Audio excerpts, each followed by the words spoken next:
1987 ഇസ്ലാം മതം സ്വീകരിച്ച ഒരു വ്യക്തിയാണ് താങ്കൾ. അത്തരത്തിൽ 1900 അല്ലെങ്കിൽ 80കളിൽ ഇത്തരം ഇന്ന് കാണുന്നത് പോലെയുള്ള മതപ്രബോധനം അല്ലെങ്കിൽ മതതാരതമ്യ പഠനം സജീവമല്ലാത്ത ഒരു കാലമാണ്. എന്തായിരുന്നു അന്ന് ഇസ്ലാമിലേക്ക് കടന്നു വരുവാനുള്ള നിങ്ങളുടെ പ്രചോദനം? എന്നെ സംബന്ധിച്ച് ഒരു പ്രബോധനത്തിന്റെ ഫലമായിട്ടല്ല, മറിച്ച് ഞാൻ ചെറുപ്പത്തിൽ തന്നെ, കുട്ടിക്കാലം മുതൽ തന്നെ ദൈവത്തിനെ അന്വേഷിക്കുന്ന ഒരു വ്യക്തിയായിരുന്നു. വളരെ ചെറുപ്പത്തിൽ തന്നെ പടച്ചവനെ അറിയാനുള്ള ഒരു ആഗ്രഹവും വ്യഗ്രതയും അന്വേഷണവും നടത്തിക്കൊണ്ടിരുന്നു. അത് പ്രത്യേകിച്ച് ബഹുദൈവാരാധന നിലനിൽക്കുന്ന ഒരു സമുദായത്തിൽ നിന്ന് ഉള്ള ബാക്ക്ഗ്രൗണ്ടിൽ നിന്ന് ഇത് എന്റെ മനസ്സിന് അത് അംഗീകരിക്കാൻ കഴിഞ്ഞിരുന്നില്ല. ദൈവം ഒന്നാണ്, ഏകനാണ് എന്നുള്ളതാണ് എന്റെ മനസ്സ് പറയുന്നത്. എന്നാൽ ഒരുപാട് ഫിലോസഫികൾ ഈ ബഹുദൈവാരാധന അത് ഏകദൈവമാണെന്ന് സ്ഥാപിക്കാൻ അവരുടെ ഇടയിലുണ്ട്. പക്ഷെ അതെന്നെ തൃപ്തിപ്പെടുത്തിയിരുന്നില്ല. അതുകൊണ്ട് ഏകദൈവത്തിനോടാണ് ഞാൻ പ്രാർത്ഥിച്ചിരുന്നത്. അങ്ങനെയിരിക്കെ പലതരത്തിലുള്ള ഭഗവത്ഗീതയും ഉപനിഷത്തുകളും ചതുർവേദങ്ങളും അങ്ങനെ പല ഗ്രന്ഥങ്ങളും ഞാൻ പഠിക്കാറും അതിൽ അന്വേഷണം നടത്താറുണ്ടായിരുന്നു. എന്റെ അന്വേഷണം അവിടെ വെച്ചിട്ടാണ് തുടങ്ങിയത്. അങ്ങനെ ശ്രീമദ് ഭഗവത്ഗീതയിലുള്ള സാഖ്യയോഗത്തിലുള്ള ചില അർജുനന് ശ്രീകൃഷ്ണൻ കൊടുക്കുന്ന ചില ഉപദേശങ്ങൾ, അർജുനന്റെ ചില ചോദ്യങ്ങൾക്ക് സ്ഥിതപ്രജ്ഞസ്യ കാ ഭാഷ സമാധിസ്ഥസ്യ കേശവ എന്ന് തുടങ്ങുന്ന ഒരു ഉത്തമ സ്വഭാവം ഗുണങ്ങളുള്ള ഒരു മനുഷ്യന്റെ പ്രകൃതങ്ങൾ എന്താണെന്നുള്ള അർജുനന്റെ ചോദ്യത്തിന് ശ്രീകൃഷ്ണൻ കൊടുക്കുന്ന വിശദമായ ചില ഉത്തരങ്ങളുണ്ട്. അതിലൂടെ ആ സിഫത്തുകൾ, ആ ഗുണങ്ങൾ ജീവിതത്തിൽ ഉണ്ടാക്കാൻ വേണ്ടി അന്നു മുതൽ എന്റെ പരിശ്രമം തുടങ്ങി. അതുപോലെ ആത്മാവിനെ പറ്റിയുള്ള നൈനം ചിന്തതി ശസ്ത്രാണി നൈനം ദഹതി പാവക എന്ന് തുടങ്ങുന്ന റൂഹിനെ പറ്റിയുള്ള, ആത്മാവിനെ പറ്റിയുള്ള ചർച്ചകൾ അതിൽ ധാരാളമായിട്ടുണ്ട്. ആത്മീയതയുണ്ട്. ഇതെല്ലാം വെച്ചുകൊണ്ട് ഞാനൊരു കഠിന പരിശ്രമത്തിലായിരുന്നു. അതുപോലെ ഉപനിഷത്തുകളിലൂടെയും പുരാണങ്ങളിലൂടെയും വേദങ്ങളിലൂടെയും പോകുമ്പോൾ ഒരു മനുഷ്യന് ദൈവമായിട്ട് ഏറ്റവും അടുക്കാനുള്ള വഴി അത് ഒരു സർവസംഘ പരിത്യാഗമാണ്. ആ ഒരു പരിത്യാഗത്തിന്റെ മാർഗത്തിൽ കഠിനമായി തീവ്രമായി ഞാൻ പരിശ്രമിച്ചുകൊണ്ടിരുന്ന ഒരവസ്ഥയിലായിരുന്നു.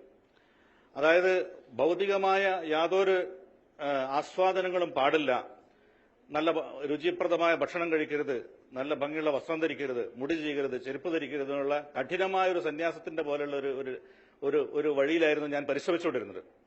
അങ്ങനെ ദൈവത്തിനോട് ഞാൻ നിരന്തരം സംവദിക്കാറുണ്ടായിരുന്നു, പ്രാർത്ഥിക്കാറുണ്ടായിരുന്നു, ചോദിക്കാറുണ്ടായിരുന്നു, സംസാരിക്കാറുണ്ടായിരുന്നു. ഇതിലും കഠിനമായൊരു വഴി നിന്റെ തൃപ്തിക്ക് വേണ്ടി അനുധാവനം ചെയ്യാൻ നീ എനിക്ക് കാണിച്ചു തരികയാണെങ്കിൽ ഞാനത് എടുക്കാമെന്ന് പറയാറുണ്ടായിരുന്നു. അങ്ങനെയാണ് പടച്ചവൻ എനിക്ക് നേരിട്ട് വഴി കാണിച്ചു തന്നത്. ഇതാണ് യഥാർത്ഥമായ വഴിയെന്ന്. പക്ഷെ എന്നെ സംബന്ധിച്ചിടത്തോളം ഒരു ഓർത്തഡോക്സ് ബ്രാഹ്മിൻ ഫാമിലിയിൽ നിന്ന് ഈ രീതിയിൽ ഒരു മാറ്റം എനിക്ക് സാധ്യമായിരുന്നില്ല. അത് ഞാൻ ഉദ്ദേശിച്ചതിലും വളരെ പ്രത്യാഘാതങ്ങൾ ഉണ്ടാക്കുന്ന ഒരു കാര്യമായിരുന്നു. എന്നാലോ വാസ്തവത്തിൽ പറഞ്ഞാൽ സമൂഹത്തിൽ നിന്നുള്ള എതിർപ്പ് എന്നുള്ളതല്ലാതെ വാസ്തവത്തിൽ പറഞ്ഞാൽ ഞാൻ മുമ്പ് എടുത്തിരുന്ന ആ പരിത്യാഗത്തിനേക്കാൾ കൂടുതൽ എത്രയോ ലളിതമായതും ഭൗതിക ജീവിതത്തെ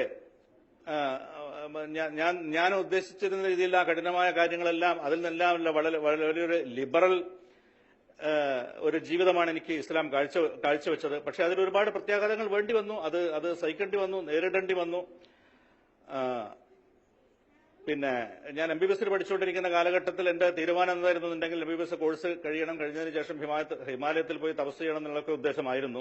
പക്ഷെ അതിൽ നിന്ന് വളരെ ഭൗതികമായ ഒരു എളുപ്പത്തിലേക്കാണ് എനിക്ക് ഈ ഇസ്ലാം എന്നെ എത്തിച്ചിട്ടുള്ളത്. അവിടെ ഒരു ചോദ്യമുണ്ട്. സാധാരണ ലിബറൽ എന്ന് പറഞ്ഞെടുത്ത് ഇസ്ലാമിനെ കുറിച്ച് പറയുമ്പോൾ പറയപ്പെടാറുള്ളത് അത് വളരെ ഇടുങ്ങിയ ചിന്താഗതിയുള്ള ഒന്നാണ്, ജീവിക്കാൻ പ്രയാസമുള്ള ഒന്നാണ്.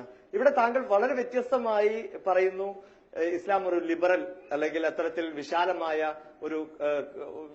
ഒരു ലോകത്തേക്ക് വന്നതുപോലെയാണ് നിങ്ങൾക്ക് തോന്നിയത് എന്ന്. അത് വാസ്തവത്തിൽ മറ്റ് മതത്തിന്റെ ആളുകൾ, പ്രത്യേകിച്ച് ഹിന്ദുമതത്തിന്റെ ആളുകൾ ആ മതത്തെ സ്വന്തം ജീവിതത്തേക്ക് പകർത്താൻ ശ്രമിക്കാത്തത് കൊണ്ടാണ് അവർക്ക് അതിലുള്ള കാഠിന്യം മനസ്സിലാവാത്തത്.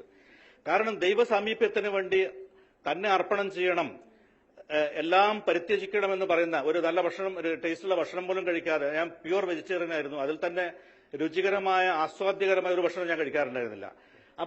എന്നാൽ ഇതിൽ ഏത് ഭക്ഷണവും അള്ളാഹു അനുവദനീയമാക്കിയിരിക്കുന്ന ഭക്ഷണങ്ങൾ പന്നിമാംസം ഒഴികെ ബാക്കി എല്ലാം മനുഷ്യന് ഉപയോഗിക്കാവുന്നതാണ്. അതുപോലെ വൈവാഹിക ജീവിതം അത് മനുഷ്യന് അനുവദിച്ച് തന്നിട്ടുള്ളതാണ്. അതുപോലെ നല്ല വസ്ത്രം ധരിക്കാം, നല്ല ഡീസന്റായിട്ട് നടക്കാം, ഇതെല്ലാം മനുഷ്യൻ അനുവദിച്ചതാണ്. നേരെ മറിച്ച് പരിത്യാഗത്തിന്റെ മാർഗത്തിൽ ഇതൊന്നും പറ്റില്ല. പക്ഷേ ഇന്നത്തെ ഹിന്ദു സമുദായം ആ രീതിയിൽ ദൈവത്തിലേക്ക് അടുക്കാനുള്ള വഴി അന്വേഷിക്കാത്തത് കൊണ്ടും ആ രീതിയിൽ അവരുടെ മതത്തിനെ സ്വന്തം പഠിക്കാത്തത് കൊണ്ടും സ്വന്തം ജീവിതത്തെ അനുധാവനം ചെയ്യാത്തത് കൊണ്ടും അവർക്ക് അത് ലിബറലായിട്ട് തോന്നുകയാണ്. പക്ഷേ പടച്ചവൻ അനുവദിച്ചു എന്ന ലിബറലിസം വാസ്തവത്തിൽ ഇസ്ലാമിലാണ് ഞാൻ കണ്ടെത്തിയിട്ടുള്ളത്. ഈ ഒരു സത്യം ഉൾക്കൊണ്ട് ഇതിലേക്ക് ഇസ്ലാമിലേക്ക് കടന്നു വരുന്ന സമയത്ത് പ്രയാസങ്ങൾ നേരിട്ടിട്ടുണ്ടോ? കുടുംബത്തിൽ നിന്ന് ഒരുപാട് പ്രയാസങ്ങൾ വന്നിരുന്നു. ഞാൻ ഇസ്ലാമിനെ പറ്റി മനസ്സിലാക്കിയ കാര്യങ്ങൾ, ഞാൻ എന്റെ പഠനം, ഇസ്ലാം എന്നല്ല അതിനു മുമ്പ് തന്നെയുള്ള എന്റെ വേദപഠനവും മറ്റും കാര്യങ്ങൾ ഞാൻ എന്റെ വീട്ടിൽ ചർച്ച ചെയ്യാറുണ്ടായിരുന്നു. എന്റെ ഉമ്മയുമായും അനുജത്തിമാരുമായിട്ടും വീട്ടിൽ മറ്റ് ബന്ധുക്കളുമായിട്ടുമൊക്കെ ഞാൻ അതാത് അവസരങ്ങളിൽ ചർച്ച ചെയ്തുകൊണ്ടിരുന്നിരുന്നു. അങ്ങനെ ഈ ഇസ്ലാമിനെ പറ്റി ഞാൻ അവിടെ ചർച്ച ചെയ്തിട്ടുണ്ട്. എന്റെ പിന്നാലെ അവരും ഈ വിശ്വാസം സ്വീകരിക്കുകയുണ്ടായി. എന്റെ ഉമ്മായും 2 അനിയത്തിമാരും പിന്നെ ബന്ധുക്കളിൽ നിന്ന് പല ആളുകളും സ്വീകരിക്കുകയുണ്ടായി. പിതാവ് അതിൽ നിന്ന് ഒഴിവായിരുന്നു. അദ്ദേഹത്തിന് പൊതുവായിട്ടൊരു ദൈവവിശ്വാസം തന്നെ ഇല്ലായിരുന്നു. എന്നാലും അദ്ദേഹത്തിന് ഞാൻ കാര്യങ്ങൾ പറഞ്ഞു കൊടുത്തിട്ടുണ്ട്. പക്ഷേ വാസ്തവത്തിൽ വീട്ടിലുള്ളവർക്കാർക്കും വലിയ പ്രശ്നങ്ങളൊന്നും ഉണ്ടായിരുന്നില്ല. ഞാൻ 3-4 വർഷങ്ങൾ ഈ രീതിയിൽ വിശ്വാസത്തിൽ തന്നെ കഴിഞ്ഞു പോവുകയും ചെയ്തു. അതിനുശേഷമാണ് പൊതുസമുദായം, നാട്ടുകാരും പൊതുസമുദായവും അറിയുന്നത്. അവരറിഞ്ഞതോടുകൂടി അവർ വലിയ സ്വന്തം വീട്ടുകാർക്ക് പോലും ഇല്ലാത്ത വലിയ വലിയ പ്രശ്നങ്ങൾ അവരുണ്ടാക്കാൻ തുടങ്ങി, വീട്ടുകാരെ നിർബന്ധിക്കാൻ തുടങ്ങി, എന്റെ പേരിൽ അവർ ഇല്ലാത്ത കേസുകൾ കൊടുക്കാൻ തുടങ്ങി. അങ്ങനെ മജിസ്ട്രേറ്റ് കോടതിയെ ഇടപെടിച്ചത് വഴി എന്നെ പിടിച്ച് തടവിലാക്കി. 5 മാസവും 13 ദിവസവും ജുഡീഷ്യൽ മജിസ്ട്രേറ്റിന്റെ ഉത്തരവ് പ്രകാരം മെഡിക്കൽ കോളേജിലുള്ള ഒരു വാർഡിൽ എന്നെ ഡിറ്റെയിൻ ചെയ്തു. അങ്ങനെ അവസാനം അതിനുശേഷം ഹൈക്കോടതിയിൽ ഹേബിയസ് കോർപ്പസ് ഫയൽ ചെയ്തിട്ടാണ് എന്നെ അതിൽ നിന്ന് റിലീസ് ചെയ്തിട്ടുള്ളത്. അപ്പൊ അതിന്റെ ഇടയിൽ എന്നെ വധിക്കാൻ വേണ്ടി അവർ ശ്രമം നടത്തിയിരുന്നു. അതുപോലെ സൈക്യാട്രി വാർഡിൽ അഡ്മിറ്റ് ചെയ്ത് ഇലക്ട്രോ കൺവൾസീവ് തെറാപ്പി, അതായത് 2 ഇലക്ട്രോഡുകൾ തലയുടെ സൈഡിൽ വെച്ചിട്ട് ഇലക്ട്രിക് കറണ്ട് തലച്ചോറിലൂടെ പാസ് ചെയ്ത് കഴിഞ്ഞാൽ അത് മനുഷ്യനെ, ഒരു ബുദ്ധിമാനായ മനുഷ്യനെ ബുദ്ധിയില്ലാത്തവനാക്കാൻ കഴിയും, ഭ്രാന്തില്ലാത്തവനെ ഭ്രാന്തുണ്ടാക്കാൻ കഴിയും, മന്ദബുദ്ധിയാക്കാൻ കഴിയും. അങ്ങനെ പലതും അവർക്ക് ഉദ്ദേശങ്ങളുണ്ടായിരുന്നു. അള്ളാഹുവിന്റെ കാവൽ കൊണ്ട് മാത്രം അത്തരം ചതികളിൽ നിന്നെല്ലാം രക്ഷപ്പെട്ടു. അവൻ എന്നെ സ്വതന്ത്രനാക്കി. അവരുടെ ഈ മറ്റ് സമൂഹത്തിന്റെ ഭീഷണി തന്നെ ഇതായിരുന്നു. ഒന്നുകിൽ തന്നെ ഞങ്ങൾ കൊന്നുകളയും, അല്ലെങ്കിൽ ആജീവനാന്തം സൈക്യാട്രിക് സെല്ലിൽ അടയ്ക്കപ്പെടും, ഇനി അതുമല്ല എന്നുണ്ടെങ്കിൽ എന്റെ കോഴ്സ് നഷ്ടപ്പെടും. അപ്പൊ ഞാനതിൽ ഒരു ഉറച്ച തീരുമാനമെടുത്തു. ഞാൻ ദൈവത്തിലേക്കുള്ള ഒരു പ്രയാണത്തിലാണ്. അവന്റെ തീരുമാനം കൂടാതെ എനിക്ക് എന്റെ ഒരു രോമം ഇളക്കാൻ പോലും ഇവർക്ക് സാധ്യമല്ല. ഇവരുടെ കയ്യിൽ കൂടി എന്റെ മരണം വെച്ചിട്ടുണ്ടെങ്കിൽ അതിൽ നിന്ന് രക്ഷപ്പെടാനും പടച്ചവനല്ലാത്ത മറ്റൊരു സൃഷ്ടിയിലേക്ക് തിരിഞ്ഞതുകൊണ്ട് എനിക്ക് സാധ്യമല്ല, കിട്ടാനില്ല.